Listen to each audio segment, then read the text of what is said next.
Irmãos, eu quero te convidar a abrir a palavra do Senhor no Evangelho de Marcos. Nós vamos ler o capítulo 4, a partir do versículo 35. E nessa noite eu quero falar sobre dias de medo ou dias de fé. O que podemos aprender com o medo nos dias de crise? Qual deve ser a nossa ação? Medo ou fé? Vamos ler então a partir do verso 35 do Evangelho de Marcos, capítulo 4. Amém? Diz assim a palavra do Senhor: Naquele dia, ao anoitecer, disse ele aos seus discípulos: Vamos para o outro lado. Deixando a multidão, eles o levaram no barco, assim como estava. Outros barcos também o acompanhavam. Levantou-se um forte vendaval e as ondas se lançavam sobre o barco, de forma que este ia se enchendo de água. Jesus estava na popa, dormindo com a cabeça sobre um travesseiro. Mas os discípulos o acordaram e clamaram: Mestre, não te importas que morramos? E ele se levantou, repreendeu o vento e disse ao mar: Aquiete-se, acalme-se. O vento se aquietou e fez-se completa bonança. Então perguntou aos seus discípulos: Por que vocês estão com tanto medo? Ainda não tendes fé? Eles estavam apavorados e perguntavam uns aos outros: Quem é este que até o vento e o mar lhe obedecem? Dias de medo ou dias de fé? O que nós vamos aprender com o medo em dias de crise? Nesses dias de quarentena, que já passaram de 107 dias, mais do que isso, alguns lugares no mundo já estão há quase 5 meses, tentando recomeçar a vida, e recomeça e fecha. A gente ouviu falar muito sobre esse capítulo, sobre a tempestade, porque estamos vivendo um tempo verdadeiramente de crise, de tempestades, mas cada vez mais nós vamos sendo surpreendidos pelo comportamento das pessoas, pelas reações das pessoas. E esse texto fala de um dia em que o Senhor estava levando os discípulos para um novo nível de fé. Eles tinham experimentado milagres, eles tinham experimentado o poder do Senhor caminhando com ele, curando vidas, transformando vidas. E então o Senhor diz no versículo 35, naquele dia, ao anoitecer, ele disse aos seus discípulos: Vamos para o outro lado. Vamos para o outro lado. Vamos porque há algo para nós do outro lado. E Jesus estava muito cansado, porque ele tinha curado muitas pessoas, trabalhado muito para o Senhor. E então a palavra do Senhor diz que, deixando a multidão, eles o levaram no barco assim como estava. E haviam outros barcos que também o acompanhavam.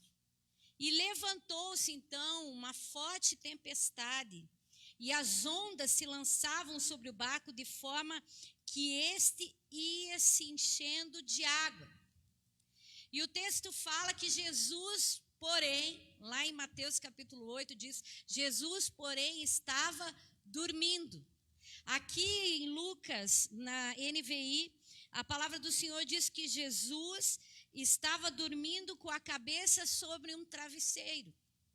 Aí você perguntaria para mim: como alguém pode dormir no meio de uma grande tempestade, quando o barco está sendo assaltado pelas ondas e está sendo cheio pela água do mar?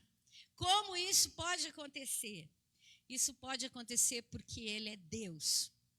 E aqui nós vemos, irmãos, que nós podemos aprender algumas coisas com as reações dos discípulos. Os discípulos o acordaram e clamaram: Mestre, não te importa que morramos? Ele se levantou, repreendeu o vento e disse ao mar: fique quieto, acalme-se. E o vento se aquietou e fez-se completa bonança. E então ele perguntou aos seus discípulos: por que vocês estão com tanto medo, homens de pequena fé? E aí nós vamos aprender aqui algumas lições sobre o medo. Porque o que nós temos visto nesses dias é muito medo. E é um medo que, se nós pensássemos humanamente falando, nós diríamos que você tem razão de sentir medo. Uma vez que nós olhamos para os noticiários, uma vez que nós percebemos as estatísticas, uma vez que nós vemos como a vida está acontecendo, é lógico, irmãos, que nós vamos entender se alguém sentir medo. Mas eu quero nessa noite falar aqui não como um psicólogo, não como uma pessoa humana, mas eu quero ser boca de Deus para você. Como Deus falou ao meu coração, quero poder ministrar o teu coração. Porque o medo, ele traz lições, irmãos. O medo, em primeiro lugar, ele é revelação. Quando nós olhamos para o texto aqui, muitas coisas são reveladas. E a primeira coisa que o Senhor revela é quem está controlando a nossa vida nos dias de crise, nos dias de tempestade, nos dias em que os vendavais da nossa vida, eles tomam proporções terríveis. E o que a gente vê aqui, que apesar de Jesus estar no barco, a impressão que nós temos é que os discípulos não estavam no barco com Jesus. Salmo 46, quando nós lemos ali, ele diz assim: o Senhor é o meu refúgio e fortaleza, socorro bem presente na angústia. Que Deus é um lugar. E muitas vezes, irmãos, nós não estamos no lugar com Deus. Nós dizemos, mas nós não vamos para o refúgio. Jesus estava no barco, mas os discípulos pareciam não estar com Jesus do barco. O texto, todos eles, todas as porções que tratam desse momento, dessa narrativa, nenhum deles diz se os discípulos estavam tentando tirar a água, o que eles estavam fazendo. O que diz é que eles estavam apavorados e desesperados. E tem muita gente da mesma forma nesse tempo, apavorada e desesperada. E a outra coisa que nós vemos é que o medo revela de quem somos de fato, se somos do Senhor ou não.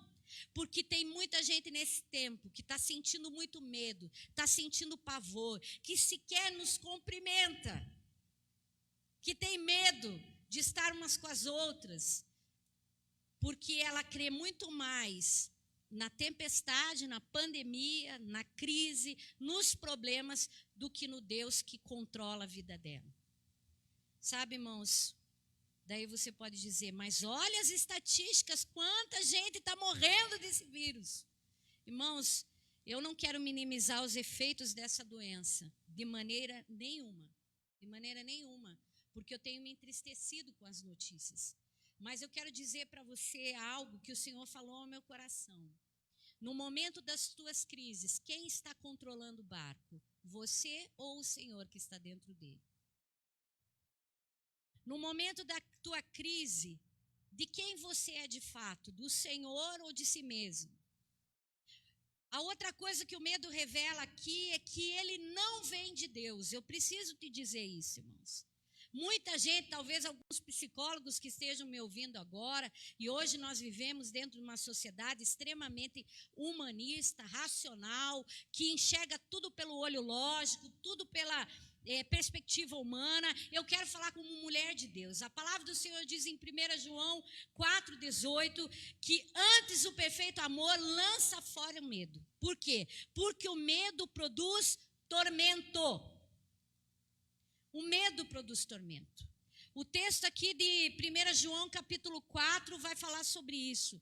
Que antes o perfeito amor, ele lança fora o medo. O medo, irmãos, não vem de Deus. Quando o homem pecou no Éden, a palavra do Senhor diz que a primeira emoção que eles sentiram foi medo. O Senhor, Ele não precisa do medo para nos comunicar, para nos tratar. Ele não usaria o medo para nos trazer para perto dele. Quem faz isso é o diabo. O diabo usa o medo para nos afastar de Deus. O diabo usa o medo para nos afastar das promessas. O diabo usa o medo para nos afastar da fé. Mas quando o amor de Deus está aperfeiçoado em nós, quando nós sabemos que Ele nos ama e que nós não estamos entregues a nós mesmos, então o medo, ele vai sair. E eu quero compartilhar com você, e talvez já tenha contado aqui, mas eu tive todos os sintomas. Eu tive broncopneumonia, eu tive dor de garganta, eu tive febre, eu perdi o olfato, eu perdi o paladar, eu fiquei quase 14 dias deitada, eu senti muita dor nas costas, falta de ar, tudo. Mas numa noite que eu estava lá, eu acho que eu contei esses dias aqui, mas vou contar de novo, eu estava muito tomada pelo medo, irmãos. Com tanto medo. O meu medo, como eu falei, acho que semana passada, não era morrer, mas era ser entubada. Porque a gente vai assistir noticiário e ver como eles mexem com as pessoas que estão entubadas, pessoas que diziam, mas eu não quero ser entubada, e 2 horas depois morreram, e aquilo começou a vir na minha cabeça, e se eu for entubada, e se eu for para o hospital, e se eu não estava preocupada de morrer, o meu medo era ser entubada, irmãos, porque eu sei que eu estou com Jesus, mas eu estava com medo de ser entubada. E eu fui tomada de um pavor, irmãos, eu fui tomada de um sentimento de medo tão grande, que eu fiquei uma noite inteira sentada no sofá da sala da minha casa. E aí eu liguei a televisão, parei o meu celular, coloquei numa mensagem de um pastor que eu gosto muito, e no meio da mensagem ele começou a ministrar acerca de um texto que eu preguei aqui, quando a vida para de brilhar, sobre a tempestade de Paulo. E no meio daquela mensagem ele disse assim, nesta noite, aquele de quem eu sou e quem eu sirvo, me disse que nenhum se perderá. Então, não temais, porque o Senhor veio e falou comigo. Irmãos, naquela hora, meu coração foi invadido de fé. E eu comecei a chorar de arrependimento e comecei a dizer para Deus, Senhor, me perdoa por eu ter permitido que Satanás usasse essa emoção para me tirar toda a fé, a perspectiva de que o Senhor estava aqui comigo. E eu senti uma presença tão forte de Deus, e Deus me deu uma certeza tão grande que aquele dia tinha acabado, que aquela doença, se ela existia, ela não existiria mais na minha vida, irmãos. Eu sei que não foi o medicamento que eu tomei, foi aquela noite, foi aquele encontro, foi aquela certeza de que, apesar de Jesus estar no barco da minha vida, parece que de repente eu tirei ele para fora e deixei ocupar a minha vida apenas com a preocupação, com o medo da doença, com todas as coisas que sobrevêm a nós quando dias de crise e dias de medo nos afrontam. O medo, irmãos, ele nos faz perder o foco. O medo, como diz a palavra do Senhor em 1 João 4,18, ele diz que ele, aqui na versão da NVI, diz assim, porque no amor não há medo. Ao contrário, o perfeito amor expulsa o medo, porque o medo supõe castigo. Na ARA, na revista atualizada, ele vai dizer que o medo produz tormento, e é verdade. O medo, irmãos, quantos agora estão com medo? Medo de perder o emprego, medo de não conseguir pagar a conta, medo do futuro, medo de ficar sozinho, medo de tanta coisa. Meu irmão, o perfeito amor expulsa o medo. Então, como que Deus, que é amor, que é uma pessoa, ele vai produzir medo e amor ao mesmo tempo? Então, vamos falar espiritualmente falando, vamos sair do campo da lógica humana, que está escravizando as pessoas, que está fazendo com que as pessoas morram de medo. Ele agora seja expulso, porque você vai entender que o perfeito amor está cuidando de você. Esse perfeito amor chama-se o Senhor teu Deus. O perfeito amor está falando com você agora. O Senhor se comunica a nós com temor, irmãos, nunca com medo. Nunca com medo. O temor é respeito, é reverência. O medo é uma opressão. O medo é sufocante. O medo é angustiante. O medo produz ansiedade. Eu ouvi muito, eu mesma já falei, que o medo é protetivo. Não, irmãos. O medo não protege, o medo sufoca. O medo rouba a paz. E é isso que nós temos visto nesse dia. A segunda coisa que a gente aprende aqui, que o medo nunca é o maior problema. O medo não era o maior problema dos discípulos. O maior problema deles era a pequena fé. Esse é o problema. O medo não é o problema. O medo ele pode ser sufocante, o medo ele pode, mas como ele revela quem nós somos de fato, ele vai mostrar aqui que o grande problema é a pequena fé. E a pequena fé, irmão, se você olhar para a palavra de Deus, para o Evangelho principalmente, ela nos derruba diante das ondas. A pequena fé, ela nos afunda nas águas da vida. A pequena fé, ela nos faz perder o foco e a perspectiva de Deus. A pequena fé, irmãos, nos impede de sermos usados em autoridade para curar enfermos, para expulsar demônios. Muita gente hoje pensa no medo de ir no hospital visitar um enfermo, no medo de tantas coisas. Sabe, eu fiquei de quarentena porque tive que assinar um termo de compromisso, eu e toda a minha família, inclusive a pastora Marli. Né? O Estado fez isso conosco. Então, nós sabemos que temos que proteger pessoas, jamais seremos irresponsáveis. Mas o medo, irmãos, está roubando a nossa autoridade. O medo está nos impedindo de nós irmos até pessoas e ministrarmos cura.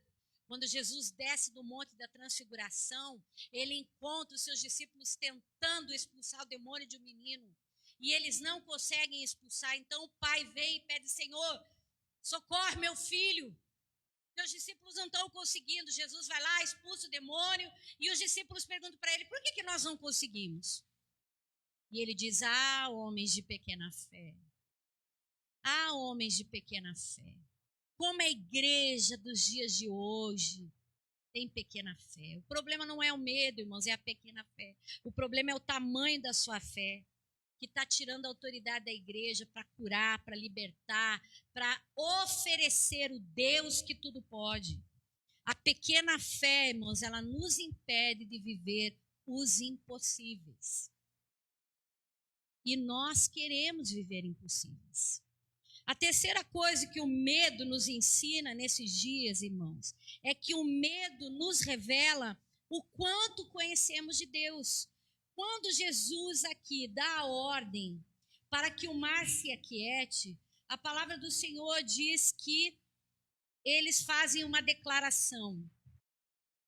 Versículo 41. Quem é este que até o vento e o mar lhe obedecem? E aí, irmãos, o medo ele vai revelar para nós o quanto nós conhecemos do nosso Deus. Irmãos, você pode ser submergido por pensamentos, por emoções, mas você não pode ser vencido por ela, porque você tem um Deus grande. Agora, para você que não conhece Deus, eu quero nessa noite que você abra comigo lá em Isaías 40, a partir do versículo 12, eu quero te dizer quem é o teu Deus. Para você que diz assim: mas Deus não faz a minha vida. Meus irmãos, vocês perceberam que os discípulos não fizeram nada além de reclamar? Além de dizer que o Senhor não estava preocupado com eles? Além de dizer que o Senhor não se importava que eles morressem? Tem muita gente que está falando agora: o Senhor não se importa se eu vou ficar ou não desempregado, o Senhor não se importa se a minha vida caminha ou não, o Senhor não se importa com a minha dor. Irmão, isso é mentira do diabo. Isso é uma mentira do inferno. Eles não fizeram nada, e é isso que eu vejo grande parte da igreja. Eles querem que as ondas se acalmem, eles querem que a tempestade sucumba, eles querem que esse problema que está acontecendo agora acabe, mas pouco poucos são aqueles que estão fazendo alguma coisa com o Jesus que está no seu barco, porque não conhecem o seu Deus. Olha o que diz o versículo 12 do capítulo de Isaías 40. Diz assim: quem mediu as águas na concha da mão, ou com um palmo definiu os limites do céu? A primeira coisa aqui que o profeta Isaías está revelando àquele povo que dizia: o nosso direito passa desapercebido para Deus, a nossa oração não tem sido ouvida. Esse povo ouve aqui da boca do profeta: quem mediu as águas? Irmãos, eu tinha separado algumas informações e dizem que há regiões na terra onde as águas, elas têm 13 quilômetros de profundidade. Você não pode medir isso. Ele diz: nem as florestas do Líbano inteiro seriam suficientes para fazer um sacrifício agradável a Deus. Nada, irmãos, nada, nada. Com quem vocês compararão a Deus? Com quem você tem comparado o teu Deus? Com você? Que nem aquela noite, eu estava pensando: meu Deus, vou morrer, vou ser entubada, vou isso. Com quem você está comparando o teu Deus? Com a tua capacidade, com a tua lógica, com o teu pensar, com o teu agir? Com quem? Com quem, meu irmão? Porque enquanto você não entender quem é o seu Deus, a tua situação não vai mudar. E aí o que nós vamos aprender aqui, que o medo nos revela, e aí nós poderíamos dizer que até, bom, é que a gente conhece muito pouco desse homem. Quem é esse homem que até o mar e o vento lhes obedecem? Quem é o teu Deus? Meu irmão, se para Deus que criou os céus e a terra não há impossíveis, por que você continua temendo? Você serve um Deus grande que está no barco da tua vida. E Ele não está dormindo porque Ele não está desapercebido, ou o teu direito passa encoberto para Ele. Ele está agindo dessa maneira, irmãos. Ele quer consertar você antes de consertar o teu problema. Ele quer tentar consertar a tua impressão e o teu pensamento de quem é esse homem dentro deles. Quem é Deus dentro de você? Quem é Deus no dia da dificuldade? Quem é Deus no dia da angústia, no dia da crise? Quem é Deus? Sabe, irmãos, eu vi uma história de um pastor, na verdade, que estava numa viagem da região de Miami, dos Estados Unidos, para Nova York. E no meio da viagem eu vi uma grande turbulência, a ponto do próprio piloto dizer para eles se prepararem, porque talvez o avião não passaria por aquela turbulência, que eles estivessem preparados. E o avião estava em total desespero. E o pastor percebeu que havia uma senhora sentada num dos bancos e ela estava fazendo uma peça de tricô, aquela peça de tricô, ela não parava de tricotar. E então ele começou a ficar incomodado com aquela mulher. E ele apavorado, suando, todo mundo agarrado no banco, todo mundo em posição de talvez sofrer um impacto. E aí eles conseguiram chegar ao destino, e quando estavam para descer, ele foi falar com aquela senhora: por que a senhora estava tricotando o tempo todo e parecia nem um pouco preocupada? E ela disse para aquele pastor: há 1 mês eu perdi meu filho. E ele foi morar com o Senhor. E eu vim de Miami para cá para visitar o meu outro filho. Se porventura esse avião tivesse caído, eu ia visitar um dos meus filhos, talvez aquele que já foi. Ela sabia para onde ela ia, irmãos. O grande problema é que essa igreja não quer a eternidade, ela quer a terra. Então ela tem medo diante das questões da vida. Meu irmão, você pode perder tudo, mas você não pode perder o seu Deus. Você nunca pode perder. Eu sei que os dias são difíceis. Quem é esse homem dentro de você nos dias de crise? Quem é esse homem dentro do teu espírito, meu irmão e minha irmã? Quem ele é? Quem é esse homem? Quem é esse homem hoje, quando você precisa ir em algum lugar? Quem é esse homem hoje, quando você ouve as notícias? Quem é esse homem hoje que, nesse tempo de vendaval, de dificuldade na tua vida, quem ele é? Diante da iminência de se perder o emprego, diante da iminência de se ficar doente, irmãos, porque nós não estamos livres, não há remédio para o vírus. Não há vacina para o vírus. Quem é esse homem? Igreja, o que nós vamos fazer? Nós vamos desistir de ser igreja? Quem é esse homem? No teu espírito, meu irmão. E a quinta coisa, o que é que nós vamos fazer em dias de medo? Seremos sucumbidos por ele ou vamos nos mover em fé? Viveremos dias de fé ou dias de medo? Creremos que Deus está no controle ou vamos tentar continuar controlando a nossa vida? Vamos olhar para Deus e dizer assim, puxa Deus, o Senhor nem se preocupa comigo, né? Eu estou aqui morrendo, estou aqui perdendo tudo, perdi meu emprego, meu negócio fechou, não posso trabalhar. Mas você ora, meu irmão. Você intercede por isso, você está com a tua cara no pó, até que o Senhor faça, como pregamos semana passada. Você está fazendo a sua parte de cristão, você está exercendo a tua autoridade nesse tempo. Você está tendo encontros reais com Jesus? Ou você está olhando para ele e dizendo assim, vai fazer alguma coisa ou não vai fazer? Eu estou morrendo. Eu estou morrendo. É assim que você vai lidar? Você vai deixar as coisas do Espírito controlarem a tua vida? Ou você vai continuar deixando a tua alma governar você, aprisionar você, acabar com você? Você vai escolher fé ou medo, irmãos, nessa noite? Você vai escolher fé ou vitimização? Não te importa que morramos? Não te importa que tudo isso acabe?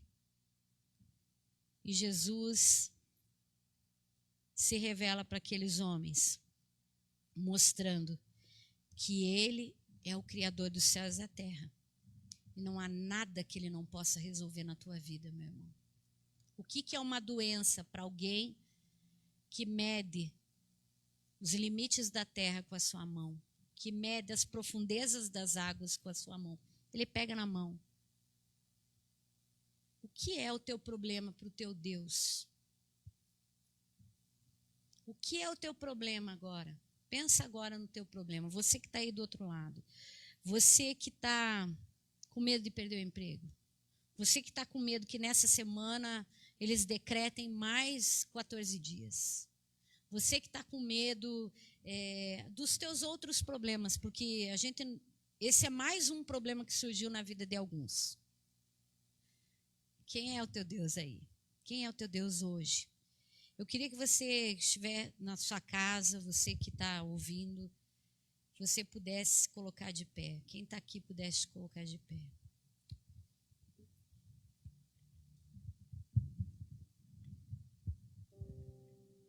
Talvez o Espírito Santo nessa noite esteja fazendo uma pergunta para o teu coração.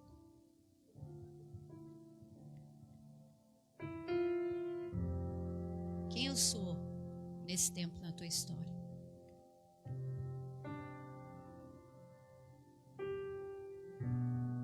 Quem eu sou nesse tempo na tua vida?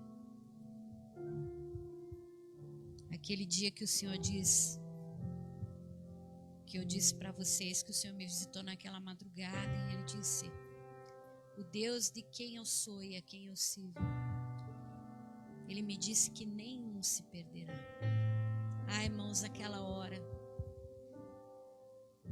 aquele ambiente que eu estava ali na sala da minha casa se tornou o próprio céu. Eu não ouvi barulho nenhum mais, dor nenhuma mais. A presença do Senhor me assegurou de que Ele ia resolver o meu problema, e não só o meu, de toda a minha casa, de todos os membros da igreja.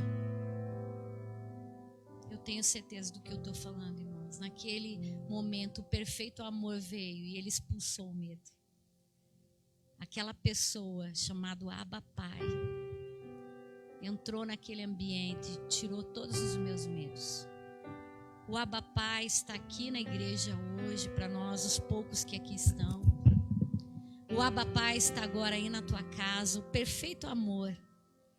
E Ele está dizendo para você, quem eu sou na tua vida nos dias de crise. O que você está fazendo nesse tempo de crise? Com a sua fé. E se ela é uma pequena fé, a Bíblia fala que aquele pai disse para Jesus, Senhor, aumenta a minha fé. Torna a minha fé grande. A fé vem pelo ouvir e ouvir a palavra de Deus. Ela está sendo liberada nesse lugar, ela está sendo liberada para você nessa hora. Então, eu quero nesta hora pedir para você, antes de nós cantarmos essa canção, que você peça para o Senhor, aumenta a minha fé. Se há alguém aqui no nosso meio que precisa que a fé seja aumentada, peça para Ele, irmãos. Clame para Ele, não sobre o seu problema. Não te importa que pereçamos. Não, essa não é a oração. Essa não é a oração. Essa oração não inclui Deus, não inclui o poder dEle. Essa não é a oração. A oração é, Senhor, aumenta a minha fé, Senhor. Porque o Senhor já está no barco. E eu quero estar em Ti. Jesus não vai consertar os mares da vida se antes Ele não consertar você. Então fale para Ele, Senhor, se tem que consertar, conserta. A palavra do Senhor diz lá em Provérbios 11, versículo 2, que junto com o orgulho está a angústia. Reconheça que você não está conseguindo dar conta desse problema, entregue para Deus, meu irmão. Não fique culpando Deus que não aconteceu ainda. Talvez não aconteceu porque quem está controlando é você. Deixe o Senhor dos Senhores, que está no controle dessa situação, controlar. Tudo isso vai mudar. Tudo isso vai mudar. Então eu quero que você tenha um momento, irmãos. Tenha um momento aí, onde você está. E deixe o Espírito Santo trabalhar no teu coração. Não tenha pressa para sair da presença dele. Não tenha pressa.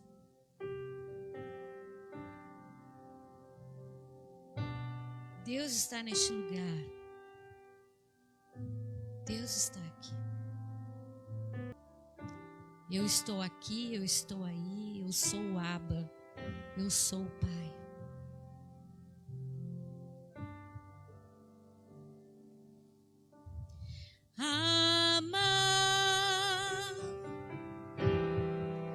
Eu pertenço a Ti.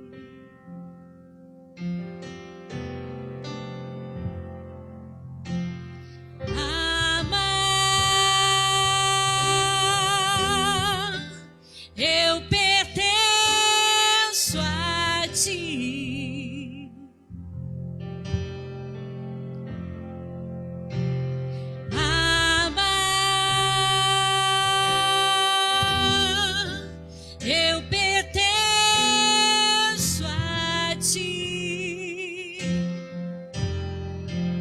Perfeito amor lança fora o medo.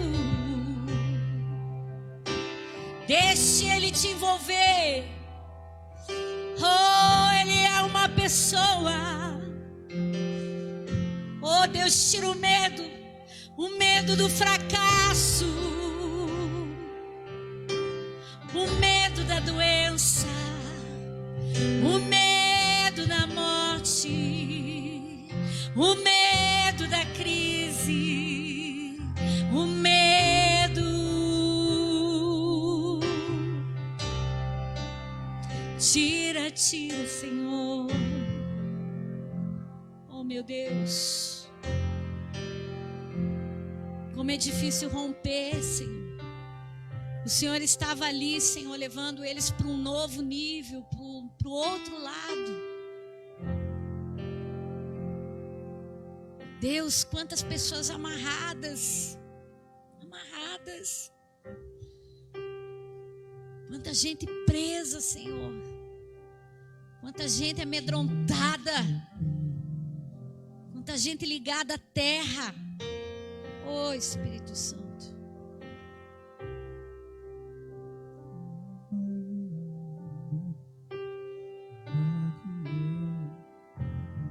Oh, Espírito Santo, nos perdoa. Oh, Senhor, nos perdoa por não sabermos quem é esse. Quem é esse?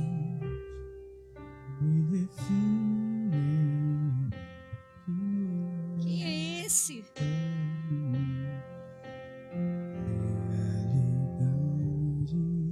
Como um cristão pode ser surpreendido com o agir de Deus? Quem é esse? Onde que ele estava? Jesus sempre esteve no lugar certo. Jesus está no lugar certo da tua vida agora, nesse momento. Ele é mais real que o chão que você pisa. Ele é mais real que o ar que você respira. Como diz essa canção, os teus pensamentos te definem.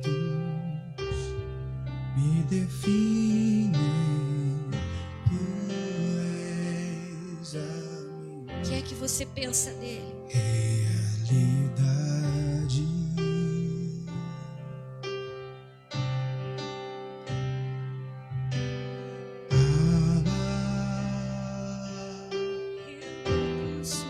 Eu pertenço a ti. Oh, Senhor, nós pertencemos a ti. Vai curando esta vida, vai arrancando esse sentimento, Senhor.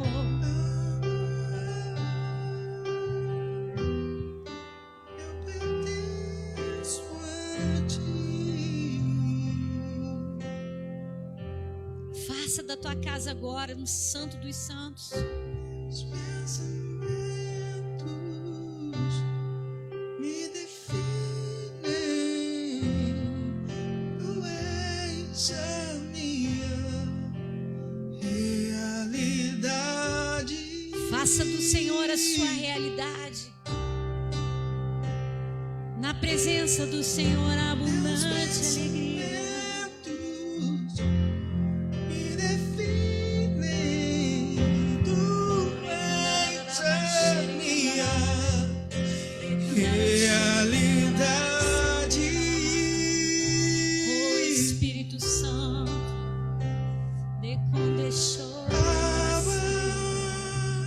Até quando temereis, diz o Senhor?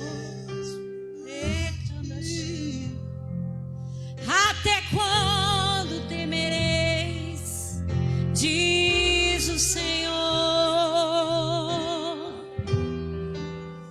Eu pertenço a ti e tu me pertences.